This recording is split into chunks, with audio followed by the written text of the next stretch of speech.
ونستعينه ونستغفره ونؤمن به ونتوكل عليه ونعوذ بالله من شرور أنفسنا ومن سيئات أعمالنا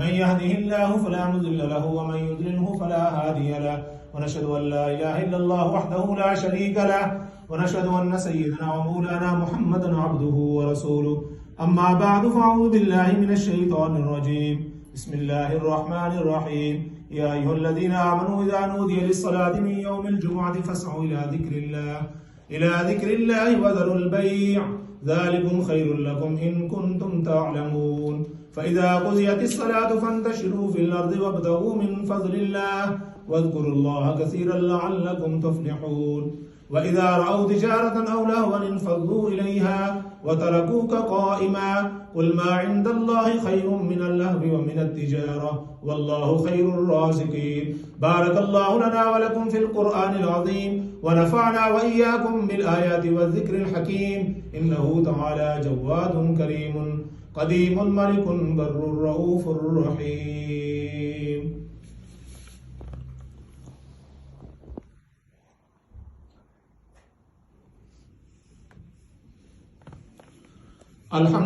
الحمد لله نحمده ونستعينه ونستغفره ونؤمن به ونتوكل عليه ونعوذ بالله من شرور أنفسنا ومن سيئات أعمالنا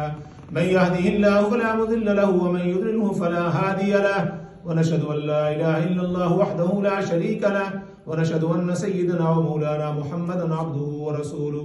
أما بعد فأعوذ بالله من الشيطان الرجيم إن الله وملائكته يصلون على النبي يا أيها الذين آمنوا صلوا عليه وسلموا تسليما اللهم صل على محمد عبدك ورسولك وصل على المؤمنين والمؤمنات والمسلمين والمسلمات وبارك وسلم عليه قال النبي صلى الله عليه وسلم أرحم أمتي أبو بكر وأشدهم في أمر الله عمر وأصدقهم عيان عثمان وأقضاهم علي وفاطمة سيدة نساء أهل الجنة وحمزة أسد الله وأسد رسوله اللهم اغفر للعباس وولده مغفرة ظاهرة وباطنة لا تغادر ذنبا الله في أصحابي لا تتخذهم غرضا من بعدي فمن أحبهم فبحبي أحبهم ومن أبغضهم فببغضي أبغضهم تعادلوا عباد الله رحمكم الله إن الله يأمر بالعدل والإحسان وإيتاء ذي القربى وينهى عن الفحشاء والمنكر والبغي